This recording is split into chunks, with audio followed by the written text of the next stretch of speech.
Bonjour à tous. Alors, ça fait quelques semaines déjà que je mets les épisodes de ce podcast sur YouTube. Donc, il est possible de les écouter encore sur toutes les plateformes d'écoute, Apple Podcasts, Spotify, etc. Mais maintenant, c'est aussi possible de me retrouver en vidéo sur YouTube. Alors, généralement, tous les épisodes sont en vidéo, sauf certaines interviews où les interviewés préfèrent le format audio et ne pas être filmé, mais sinon, j'essaye en tout cas, voilà, de filmer maintenant mes épisodes de podcast et j'espère que ça te plaît. N'hésite pas à liker sous les vidéos YouTube et également dans les applications de podcast à mettre 5 étoiles. Ça m'aide beaucoup pour la visibilité du podcast. Alors aujourd'hui, on va voir l'épisode numéro 2 concernant les expressions pour avoir l'air français. On va en retrouver 4 nouvelles aujourd'hui et on va commencer tout de suite la première expression. Je suis au taquet.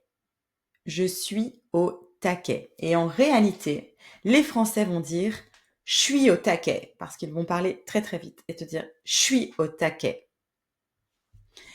Cette expression, qu'est-ce qu'elle veut dire? Elle veut dire que quelqu'un est super motivé. Si je dis je suis au taquet, je suis prête à aller à fond, agir à fond, travailler au maximum de mes capacités. On l'utilise souvent quand on se sent prêt ou quand on donne, voilà, toute son énergie pour faire quelque chose. Je te donne quelques exemples. J'ai dormi 8 heures, je suis au taquet pour commencer la journée. Deuxième exemple. Avant un examen, je suis au taquet avec mes révisions. Je suis au taquet avec mes révisions, ça veut dire que j'ai toutes mes fiches qui sont prêtes. J'ai toutes les révisions sur le Notion de mon iPad. Tout mon ordinateur est bien organisé. Je suis au taquet. Je suis à fond.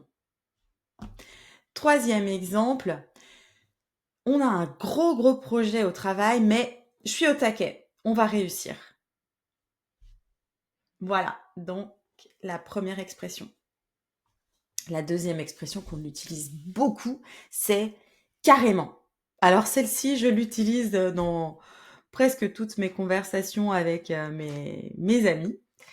Carrément, on va l'utiliser pour exprimer un accord total. Pour dire que quelque chose est vrai, certain, c'est comme un peu un synonyme de bien sûr, totalement, mais oui, tu vois, on insiste. Je te donne quelques exemples pour que tu comprennes. Si quelqu'un me dit, tu veux aller au ciné ce soir? Ciné, c'est cinéma. Tu veux aller au ciné ce soir?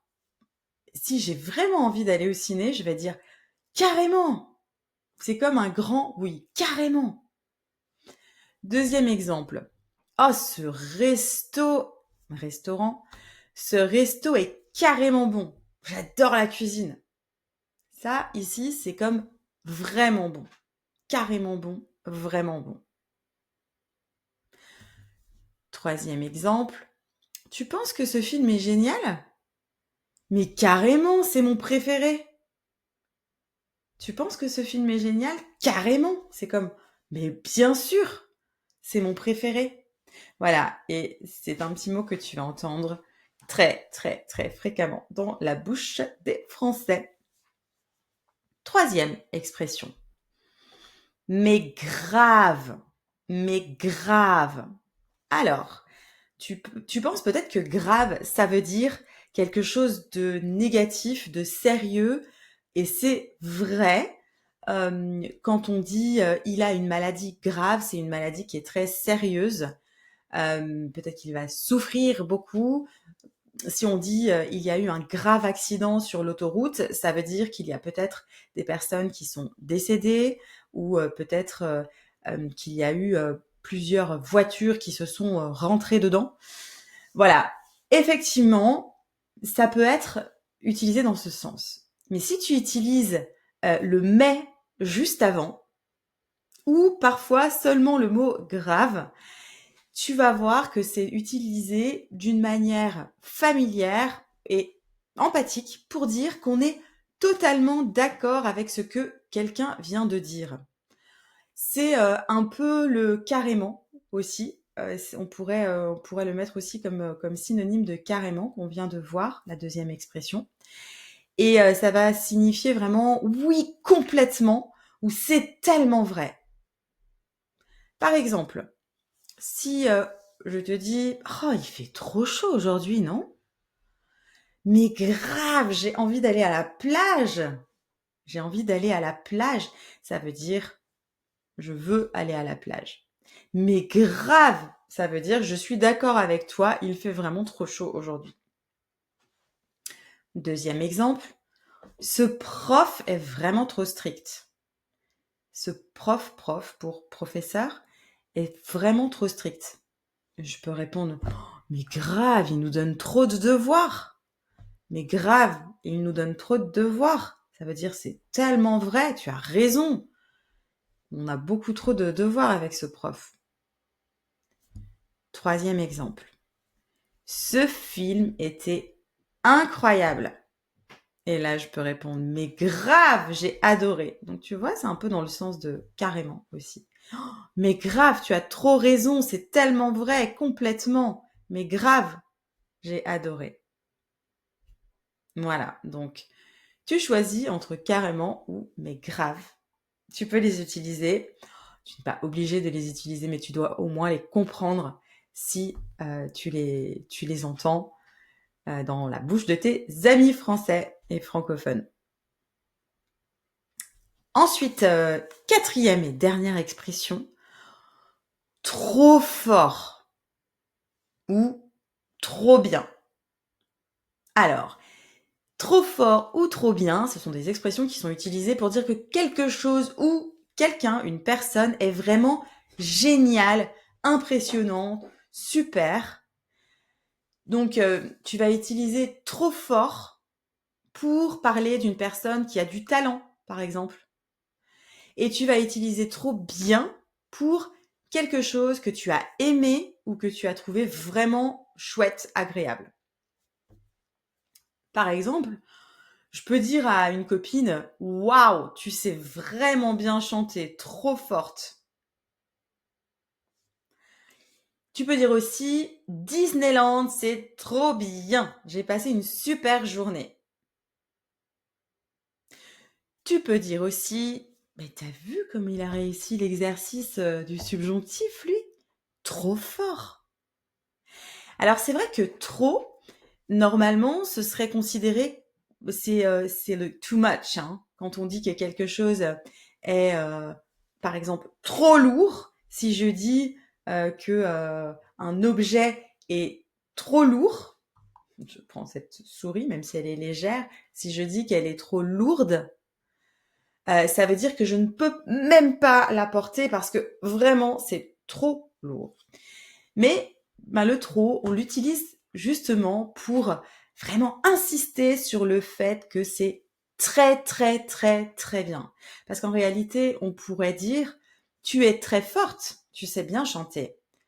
Ou ce Disneyland, c'est très bien.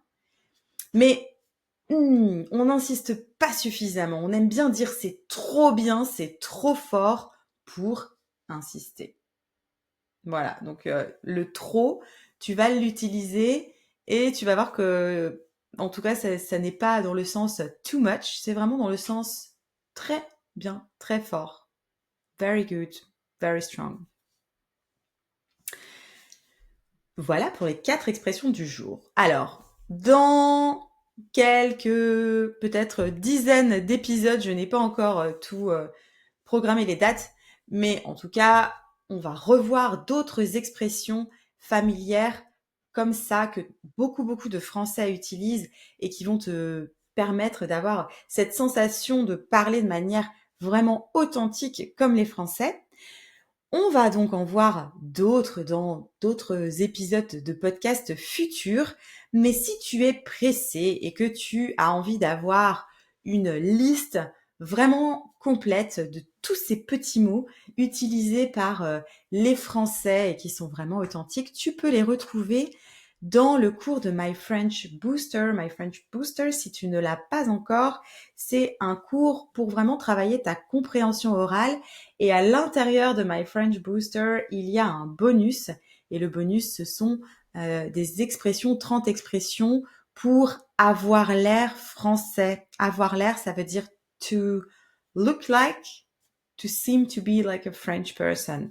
Et donc, ce sont des petits mots, des petites expressions comme ça que je te donne et qui vont vraiment t'aider déjà à mieux comprendre les Français quand ils parlent. Et puis, peut-être que peu à peu, tu vas réussir à les mettre dans ton discours et dans tes conversations. Et ça, c'est vraiment, quand tu arrives à ce moment-là, c'est vraiment cool. Tu as une sensation vraiment de légèreté où tu te dis, mais ça y est, je parle enfin français. Pas comme dans les manuels, pas comme dans les livres, mais comme un vrai français ou une vraie française. Et ça, c'est cool.